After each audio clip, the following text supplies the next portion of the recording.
So I'm on my way to go get some chicken feed for the animals. I didn't quite feel like it, but I went anyway.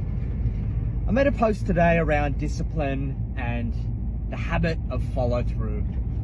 This has been exacerbated recently by seeing a lot of individuals in the business owner space looking for inspiration, for individuals who are buying these cold plunges and waking up at 2 o'clock in the morning and doing these crazy morning routines for hours, and resulting in them having to sit on their rooftop professing Gregorian chants at the top of their lungs and claiming that this is actually the key to their success.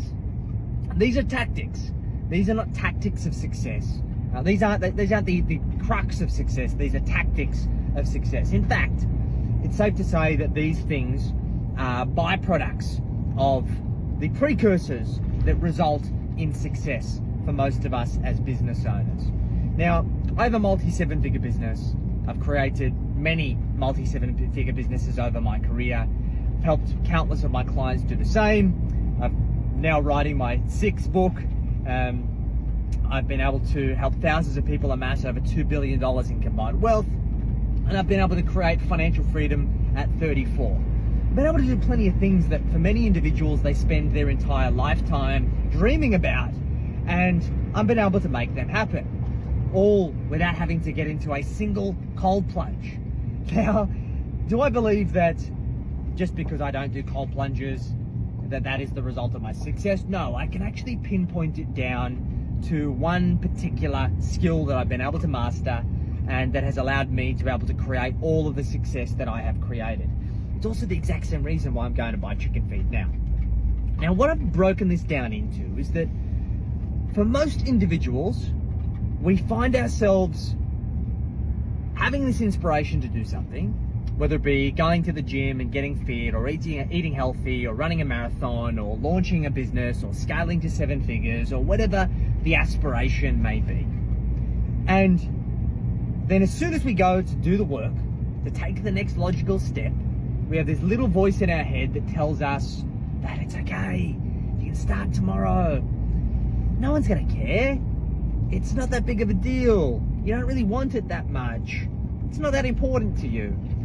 We can get started another time. And you find something that allows you to hang your procrastination off. Just say it's okay. And you just accept it. Now, this little voice is just fleeting. It comes typically in 10 to 15 second bursts. This is not about removing that little voice, but it is about being able to train the discipline that in spite of that little voice, you can muster up the follow through, the perseverance to be able to go and do the work anyway, even though you don't feel like it, even though you've already got all of these excuses that are very easy for you to be able to justify to yourself to not do the thing, but you choose to do it anyway.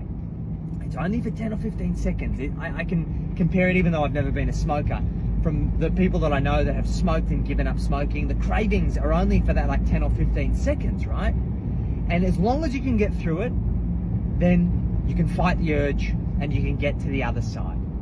Now, this is the number one skill that has been the cornerstone of everything that I've achieved. And I haven't always had it. For years, I was a serial procrastinator. I was walking in the same footsteps as my father, who was also a serial procrastinator, who was a perpetual dreamer. He was never short of any great ideas. He was one of the most intelligent people that I've ever met. But he lacked follow through.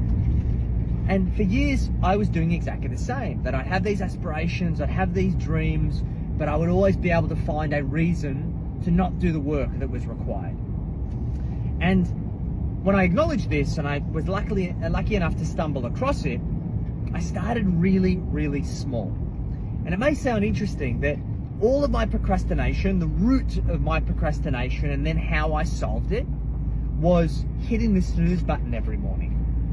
Now, every morning, and my poor partner Anna put up with it for years, that I would wake up in the morning, I'd set my alarm for 6, and I'd hit the snooze button for like 10 or 15 minute intervals, all the way through until like 8 o'clock in the morning, like countless times, right? And I even got to a point where I tried all of the tactics. I bought this wristband that electrocuted me. So I'd have to get up and do 10 star jumps. And I would do the star jumps and I'd go back to bed. I got an app on my phone where I have to solve complex maths problems, like long multiplication and division. And I got so good at the math that I would solve the problems and I would go back to bed. The tactics don't work. And it wasn't until I started making the decision, I actually rehearsed going through it. I would go to bed and I'd get in my pajamas and I'd lay in bed and I'd set an alarm that would go off 10 minutes later. And then as soon as the alarm went off, I got straight out of bed.